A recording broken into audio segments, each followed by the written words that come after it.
விஜய் வந்து ஒரு செல்வ செழிப்பான தங்கத்தட்டில் தங்க ஸ்பூன்ல சாப்பிட்ட ஒரு மனிதர். அவர் வந்து ஒரு பெரிய போராளி கிடையாது. ஜனநாயகன் படத்துக்கு தடை என்பது கூட்டணிக்கு இழுக்கிறதுக்காகவா? ஆமா, கூட்டணிக்கு இழுத்து அவர் வரல, வந்து படம் ரிலீஸ் ஆயிருக்கு, அதனால ஒரு மிரட்டல் கண்டிப்பாக. ஆனா விசாரணை வந்த பிறகு அவர் மீது பச்சாதாபம் ஏற்படுகிறது. ஐயோ சிபிஐ விசாரணைக்கு போகிறாரே, பாஜக வளைக்கிறதே. ஒன்று ராகுல் காந்தி ட்வீட் போட்டான்னு ஒன்று கேட்டேன். எல்லோருக்கும் போல ராகுலுக்கு ஆசை. இப்ப வெளியே போற மாதிரி போயிட்டு ஒர்க் அவுட் ஆகுதா இல்லையான்னு பார்த்துட்டு அந்த நேரத்துல நம்ம காம்ப்ரமைஸ் ஆயிக்கலாம். டிஎம்கே இப்படி ஒண்ணா கூட்டு செல்லலாம், எப்போ ஒண்ணா கூட்டு செல்லலாம். அந்த ஒரு பாண்டிங் நல்ல பாண்டிங்கா இருக்கு ராகுல் காந்தி அவர்களுக்கும் திரு ஸ்டாலின் அவர்களுக்கும். உண்மைதான். அது யார் ஃபீல் பண்ணோம்? ஸோ மிகப்பெரிய ஒரு வலை வீசி இருக்கிறார். கேரளாவில் ஆட்சி பிடிக்கலாம், கம்யூனிஸ்ட் வந்து பல இடங்களில் தோற்கடிக்கலாம், பாண்டிச்சேரியில் ஆட்சி பிடிக்கலாம், தமிழ்நாட்டில் கூடுதலாக சீட்டு பெறலாம். விஜய்க்கு ஆதரவா இல்ல திமுகவுக்கான அரசியலா? திமுகவுக்கு நெருக்கடி கொடுப்பதற்காகத்தான் ராகுல் காந்தி இதை போட்டிருக்கிறார். மீடியாக்கே பயப்படுறாங்க, பாஜகவுக்கு பயப்பட மாட்டாரா? மத்திய பாஜகவுக்கு பயப்பட மாட்டாரா? 18ஆம் தேதி ஞாயிற்றுக்கிழமை டெல்லியில் ஒரு கூட்டம் நடக்கும். திமுகவுடன் இருக்க போகிறார்களா அல்லது தாவேக்குடன் போக போகிறார்களா? அந்த முடிவு பிறகு நீங்க உங்க கேள்வி பதில் சொல்லுங்க.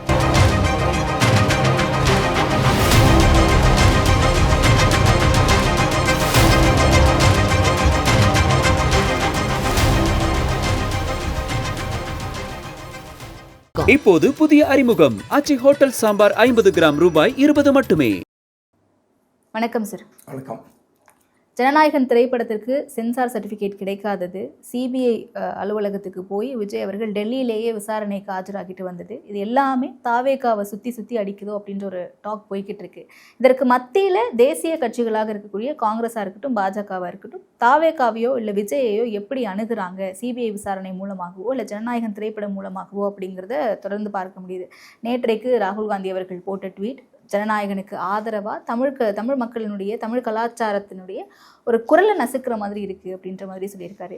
எப்படி புரிஞ்சுக்கலாம் தாவேகாவை சுத்தி தான் தேசிய கட்சிகள் டார்கெட் பண்றாங்க அப்படிங்கிறது அப்பட்டமா தெரியுது. அதுல அதுவும் ஒரு ரசிக மோகம், ரசிகத்தன்மையினுடைய இன்னொரு பரிமாணத்தில் அரசியலும் கலந்திருக்கிறது. ஓகே, ஒரு நடிகர் படம் நடிக்கிறார், மக்கள் ஆரவாரத்துடன் பார்க்க ஓடி வருகிறார்கள், ரசிக்கிறார்கள். விஜய் படத்தை நானும் ரசிப்பேன், நீங்களும் ரசிப்பீங்க, நல்லா இருந்தா ஓகே ஓகே கண்டிஷன். ஸோ அது எல்லாருக்கும் பிடிக்கணும் பிடிக்கலன்றதை தாண்டி ஒரு நடிகராக அவரை பார்ப்பதற்கு ஒரு கூட்டம் இருக்கும். அரசியல் கட்சிகளும் அப்படியே அலைப்பாய்கிற ஒரு நிகழ்வு வருந்தத்தக்கது, வேதனைக்குரியது தான். ஆனால் இது புதுசு இல்லை. காலங்காலமாக இப்படி ஒரு நடிகரை பார்த்து ஓடி வருகிற கலாச்சாரம் அரசியலில் எப்போதும் உண்டு. 2 விஷயம் சொன்னீங்க. ஜனநாயகன் படத்திற்கு தடை பாஜக எப்படி பயன்படுத்துகிறது, சிபிஐ விசாரணை பாஜக எப்படி பயன்படுத்துகிறது, இது ரெண்டா பிரிக்கிறது. 2 ஒண்ணு கிடையாது. ஜனநாயகன் பட விவகாரம் வேற, 2 வெவ்வேறு. பட் இந்த 2 கட்சிகளும் எப்படி அணுகுறாங்க விஜயை, இது 2த்தையும் பயன்படுத்தி அப்படின்ற ஒரு ஆஸ்பெக்ட் தானே பார்க்க. விஜய் காங்கிரஸ் அணுகு என்பது வேறு, பாஜக அணுகுகிற முறை வேறு, அவ்வளவுதான். ஓகே, இதே காங்கிரஸ் அதிகாரத்தில் இருந்தால் அவங்களும் பாஜக மாதிரி தான் முயற்சித்திருப்பார்கள். ஆட்சியில் இருக்கும்போது அணுகுவது என்பது வேறு, ஆட்சியில் இல்லாத போது அணுகுவது என்பது வேறு. இப்போ சிபிஐ என்கொயரியை விஜய் தேடிக்கொண்டார். அது வந்து பாஜக ஒன்று சிபிஐ விசாரணை எடுத்துள்ளே போடல.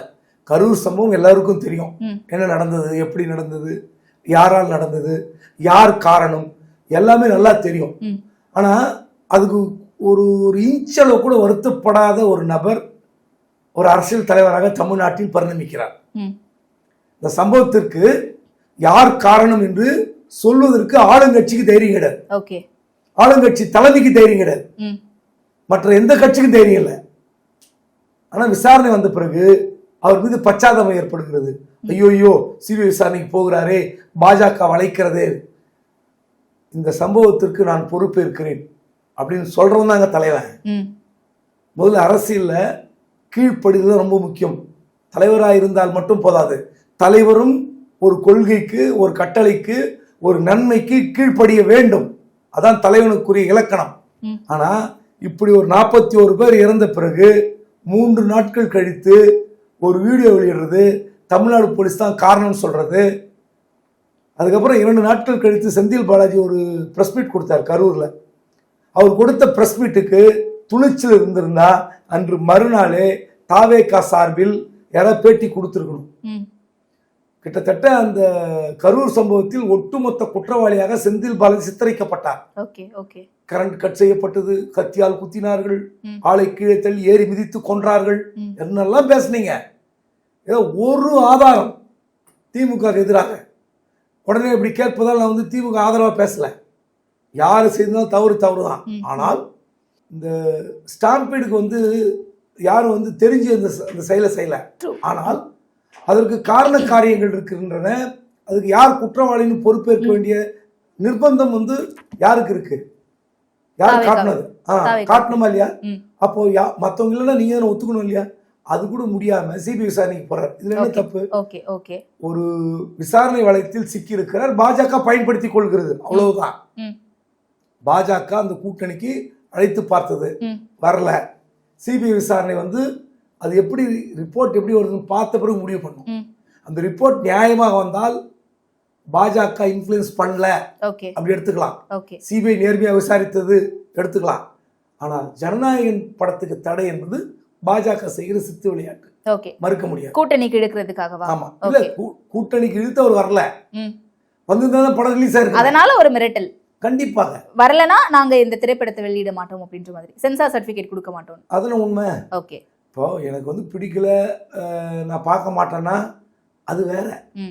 நீங்க படத்தை பார்த்து அனுமதி தருகிற ஒரு ஏஜென்சி, அது மத்திய அரசின் கீழ் செயல்படுகிற ஒரு ஏஜென்சி, இந்த காட்சிகள் சரியில்லை, இன்னும் கட் பண்ண போறாங்க, அந்த இடத்துல சவுண்ட் வரனா பீட் பண்ண போறாங்க, முடிஞ்சு போச்சு. ஆனா அந்த படத்துக்கு சர்டிபிகேட் தராம இழுக்கடிக்கிறதுனால என்ன பலன் இருக்கு? இப்போ மத உணர்வை புண்படுத்துகிறதுனா அந்த காட்சியை நீக்குங்க, முடிஞ்சு போச்சு, படம் ரிலீஸ் பண்ணிட்டு போலாமே. இப்போ அந்த படத்துக்காக பல கோடி ரூபாய் செலவு செய்து தயாரித்த தயாரிப்பாளர் நிலைமை என்ன? இந்த படத்தை வைத்து பல லட்சம் ரூபாய் சம்பாதிக்கலாம் ஆசைப்பட்ட விநியோகஸ்தர் நிலைமை என்ன? இந்த படத்தை திரையிட்டால் நல்லா சம்பாதிக்கலாம் தியேட்டருக்காரன், இந்த தியேட்டருக்காரன் நம்பி இருக்கிற கேன்டீன்காரன், இந்த தியேட்டரிங் கேன்டீன் நம்பி இருக்கிற சைக்கிள் ஸ்டாண்டுக்காரன், எவ்வளோ பேர் வாழ்கிறாங்கல்ல. இப்படிப்பட்ட ஒரு வாழ்வாதாரத்தை முடக்குவது சரியில்லை. படம் உங்களுக்கு பிடிக்குது பிடிக்கல என்பதை தாண்டி என்ன சர்டிஃபிகேட்டோ கொடுத்துட்டு போங்க, ஏ சர்டிஃபிகேட் தான் கொடுக்க முடியும், கொடுத்துட்டு போங்க, படம் ரிலீஸ் பண்ணிக்கலாம். ஆனால் விஜயுடைய அரசியலை ஜனநாயகத்துடன் கோர்த்து பேசுவது, கரூர் சமூகத்தோட கோர்த்து பேச சரியில்லை. இப்போ விஜய் அவருடைய அரசியல் நிலைமை என்ன, அவருடைய அரசியலுடைய களப்பணி என்ன, அதை கேளுங்க, அது நியாயம். இந்த ஒன்று ராகுல் காந்தி ட்வீட் போட்டான்னு ஒன்று கேட்டீங்க, எல்லோருக்கும் போல ராகுலுக்கு ஆசை விஜயுடைய கூட்டணி. ஆமா ஆமா. இப்போ நீங்க 77 எம்ஜிஆர் அவர்கள் தேர்தல் சந்திக்கிறார்.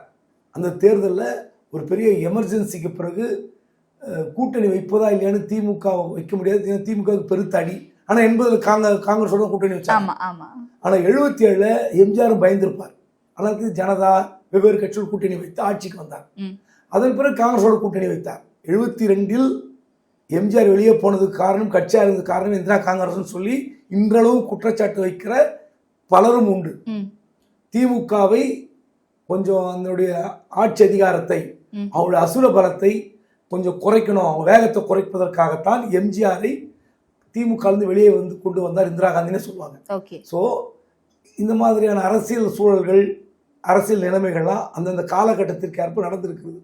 இன்னைக்கு அந்த காங்கிரஸ் தமிழ்நாட்டில் ஏன் விஜய் பார்த்து ஆசைப்படுதுன்னா, கேரளாவில் எலெக்ஷன், தமிழ்நாட்டில் தேர்தல் நடக்கிற அதே வேளையில் கேரளாவில் எலெக்ஷன், 2 முறை தொடர்ந்து கம்யூனிஸ்ட் கட்சி ஆட்சிக்கு வந்து விட்டது. 3வது முறை கம்யூனிஸ்ட் வருமா வராதா, காங்கிரஸ் ஆட்சியை கைப்பற்றுமா கைப்பற்றதா தெரியும். ஆனால் விஜய் இருந்தால் தமிழ்நாடு கேரளாவை ஒட்டி இருக்கிற 8-10 மாவட்டங்களில் ஒரு கணிசமான வாக்குகளை விஜய் பெற்று தருவார்.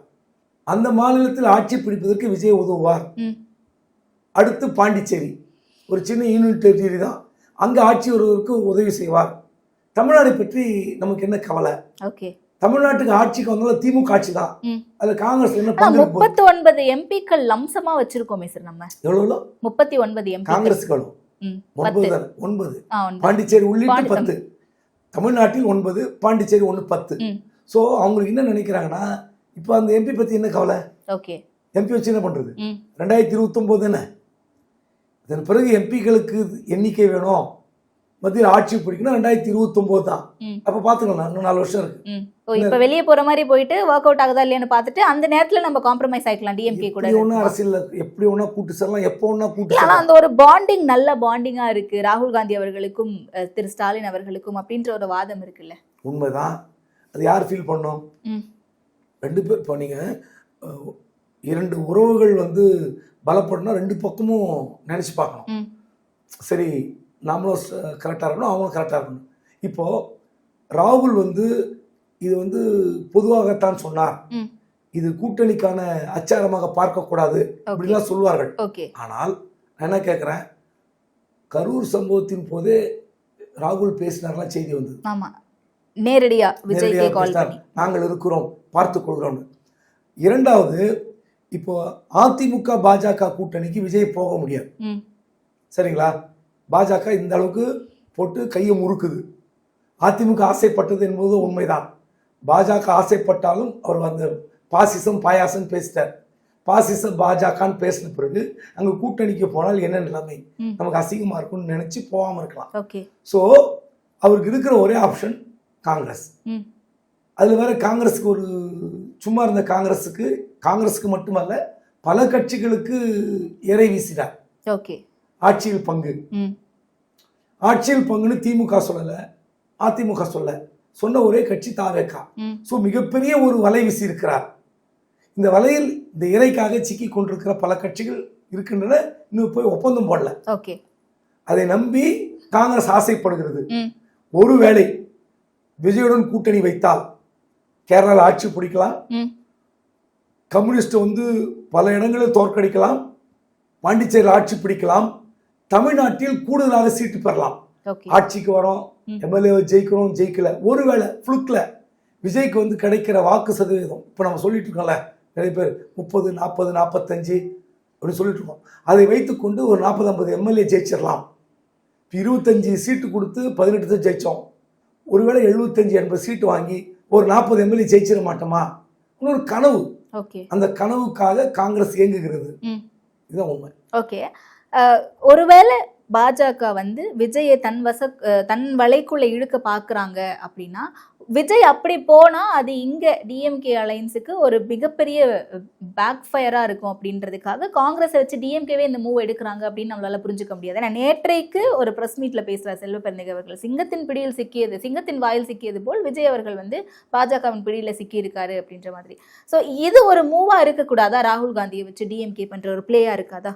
இல்லை, அதாவது ஒரு நபரை வழிக்கு கொண்டு வருவதற்கு பல்வேறு தந்திரங்களை ஆளுங்கட்சி பயன்படுத்தும்.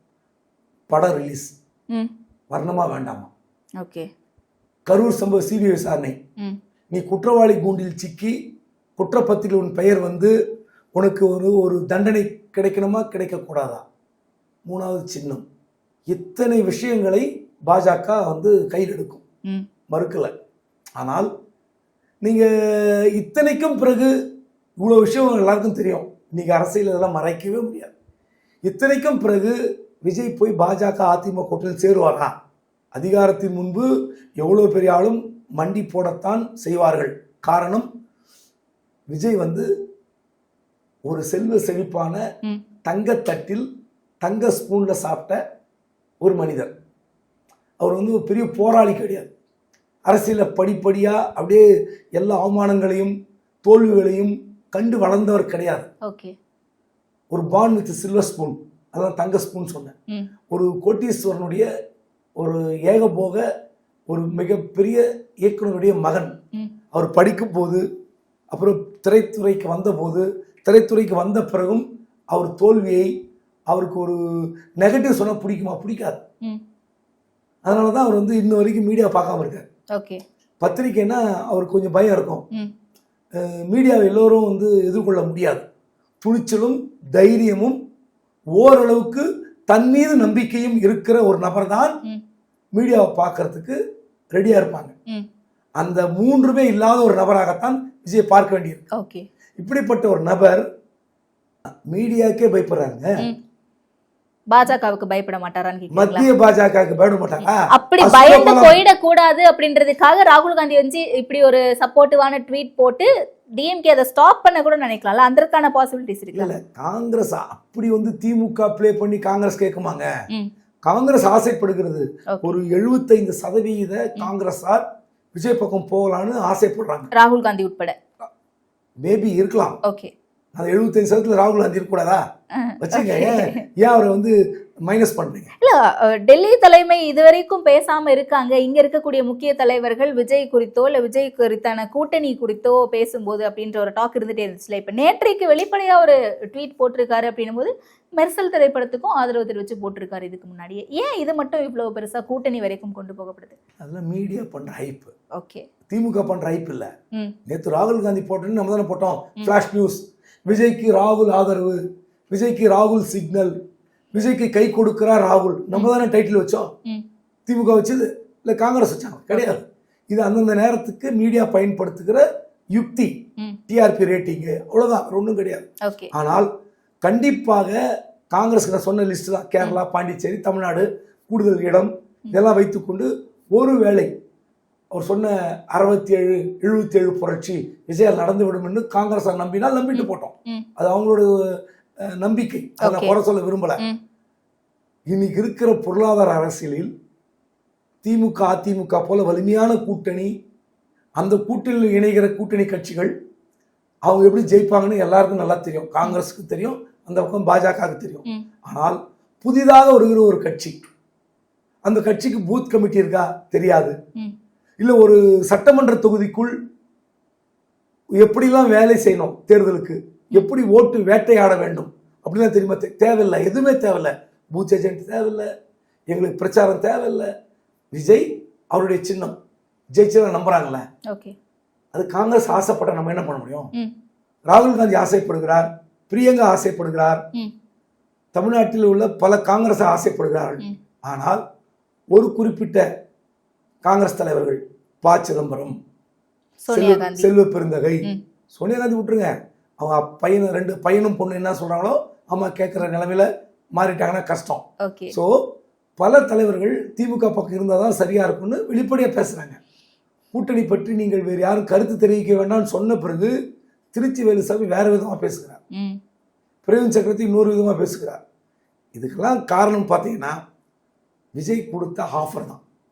ஆட்சியில் பங்கு, அதிகாரத்தில் பங்கு. ஓகே. அப்ப டிஎம்கேல இருந்தும் திரும்ப ஒரு குரல் எழும்புது. ஐ பெரியசாமி அமைச்சர் அவர்கள் பேசும்போது ஆட்சியில் பங்கு கொடுக்க மாட்டோம் திமுக தரப்புல இருந்து அப்படின்னு சொல்றாரு. அப்ப ஸ்ட்ராங்கா ஒரு விஷயம் இவங்க சொல்லிட்டு இருக்கும் போது அப்ப விஜயை காமிச்சு டிமாண்ட் பண்றதுக்காக கூட இந்த மாதிரியான ஒரு விஷயங்களை முன்னெடுக்கலாம்ல காங்கிரஸ்? இல்லைங்க, காங்கிரஸ்க்கு இதுதான் கேம். ஓகே. இப்போ நீங்க விஜய் பக்கம் போறாங்களே, இப்ப டிமாண்ட் பண்றதுக்காகலாம் விஜய்க்கு ஆதரவு தெரிவிக்கலாம். அவங்க பிளானே அதுதான். பிளான் என்னன்னா கூடுதல் இடம். ஓகே. கிடைத்தால் ஆட்சியில் பங்கு வந்தா நல்லது. இப்போ திமுக அதிமுக இப்படி ஒரு ப்ரீ டிமாண்ட், முன் நிபந்தனையோடு ஆட்சியில் பங்கு தருகிறோம் அப்படின்னு எப்படி ஒரு கட்சி அறிவிக்கும்? இப்போ சந்திரபாபு நாயுடு ஆட்சியில் பங்கு கொடுத்தான்னு சொல்றாங்க. சந்திரபாபு நாயுடு மாதிரி திமுக தலைவர் மாற வேண்டும் சொல்லி காங்கிரஸ்ல ஒரு பக்கம் குரல் எழும்புகிறது. நான் என்ன கேட்குறேன், முன்னாடி ஆட்சியில் பங்கு தருவதாக எங்கேயா சொன்னாரா? கிடையாது.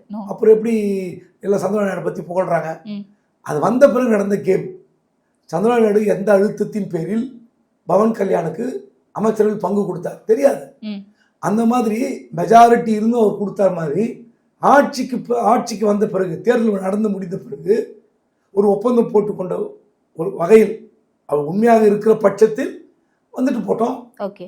யார் தடுக்க போறாங்க? இந்த பக்கம் அதிமுக பாஜக கொடுத்தாலும் யாரும் கேட்க போறாங்க? மக்கள் கேட்க போறாங்களா?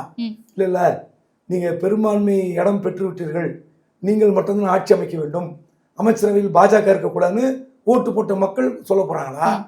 அல்லது திமுக ஆட்சிக்கு வந்தால் இல்ல நீங்க மட்டும்தான் ஆட்சியில் இருக்கணும், வேற யாரும் அமைச்சர்கள் இருக்கக்கூடாது யாரும் கேட்க போறாங்க? யாரும் கிடையாது. கொடுத்தால் அந்த கட்சியினுடைய பெருந்தன்மை அப்படி கொண்டு போவாங்க, அவ்வளவுதான். இல்லையா கொஞ்ச நாள் அப்படி ஜெல்லா இருப்பாங்க, 4 மாசம் கழிச்சு திரும்ப சண்டை வரும். இதெல்லாம் நடக்கதான் செய்யும். ஓகே. ஆனா நேரம்னு ஒன்று இருக்குல்ல சார், ஜனநாயகன் திரைப்படம் சார்ந்த அந்த பிரச்சனை அப்படிங்கிறது ஒரு வாரமாவே போய்கிட்டு இருக்கு. இப்போ விஜய் அவர்கள் சிபிஐ விசாரணைக்கு போயிட்டு இங்க தமிழகம் ரீச் ஆகுறாரு. காங்கிரஸ்ல இருந்து ராகுல் காந்தி அவர்களுமே இங்க தமிழகத்துல ஒரு பொங்கல் விழாவில் கலந்துக்கிறதுக்காக வராங்க. அந்த நேரத்துல போடக்கூடிய அந்த ட்வீட் அப்படிங்கிறத எப்படி பார்க்கலாம்? அப்பட்டமான திமுகவுக்கு நெருக்கடி கொடுக்கிற ஒரு விஷயம் தான் அது.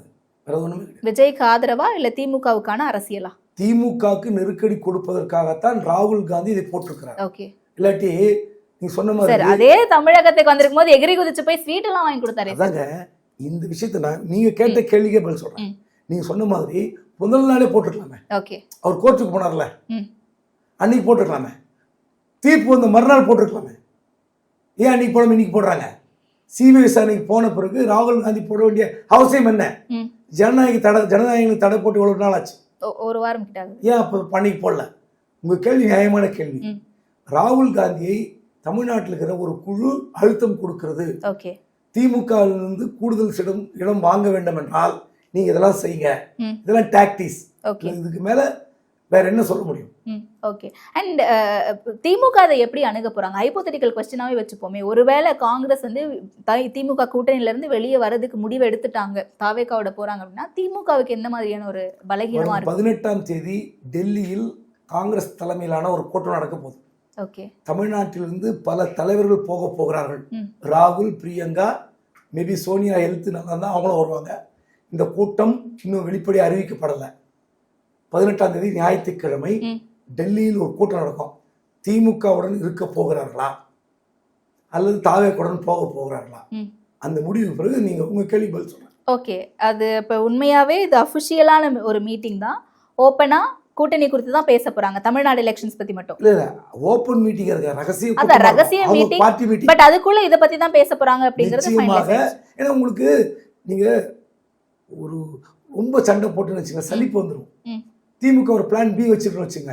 சரி, காங்கிரஸ் வெளியே போகிறது என்னவா இருக்கும் அந்த பிளான் பி தெரியாது. ஓகே. டிடிவி தினகரன் உள்ளே வரலாம், ராமதாஸ் உள்ளே வரலாம், பிரேமலதா தலைமையிலான தேமுதிக உள்ளே வரலாம். என்ன இருக்கு? கட்சிகளா இருக்குல்ல. காங்கிரஸை விட இவங்க எல்லாம் பலமான கட்சி அப்படின்னு பாக்கலாமா? இல்ல இங்க ஓட் பேங்க்ஸ் வச்சிருக்காங்கன்னு பாக்கலாமா? அப்படி பார்த்தா விஜய் கிட்ட கூட ஓட் பேங்கே கிடையாது. எப்படி காங்கிரஸ் நம்பி போறாங்க? காங்கிரஸ் வெளியே போயிடுச்சுன்னா, வெளியே போகிற பட்சத்தில் இவர்களை இழுப்பதற்கு திமுக தயாரா இருக்கும் நான் சொல்றேன். ஒரு பத்திரிகையாளரா என்னுடைய யூகத்தை சொல்றேன், வேற ஒண்ணும் கிடையாது. இந்த காங்கிரஸ் ஓட் பேங்க் இவங்க கிட்ட இருக்கா, அது சரி செய்ய முடியுமா? அதெல்லாம் இந்த நேரத்துல பார்க்க முடியாது. நீங்க அலைன்ஸ் வீக் ஆகுதுல்ல. ஓகே. ஓகே. ஆனா காங்கிரஸ் வெளியே போறாங்க அப்படின்ற பட்சத்துல காங்கிரஸ் மட்டுமே போவாங்க அப்படிங்கறது நம்மளால உறுதியா சொல்ல முடியாதுல்ல சார். காங்கிரஸே போயிட்டாங்க அப்படின்ட்டு இடதுசாரிகள், விசிக மாதிரியான கட்சிகளும் போறதுக்கான பாசிபிலிட்டிஸ் இருக்குன்ற ஒரு டாக்ஸ் போயிட்டு இருக்கு. இல்ல, அது நான் எது நடக்கும் பாசிபிளா இல்ல எது நடக்கும் எது நடக்கும் தெரியாதுமா. ஓகே, சரிங்களா? ஒண்ணு, காங்கிரஸ் போவதால் விசிகா, மார்க்சிஸ்ட், சிபிஐ போமானா அதுக்கு பதில் சொல்ல முடியாது. ஓகே. ஏன்னா காங்கிரஸ் போனாக்கா அவர்கள் இடத்தை கூடுதலாக விடுதலை சிறுத்தை தருவதாக திமுக சொல்கிறது.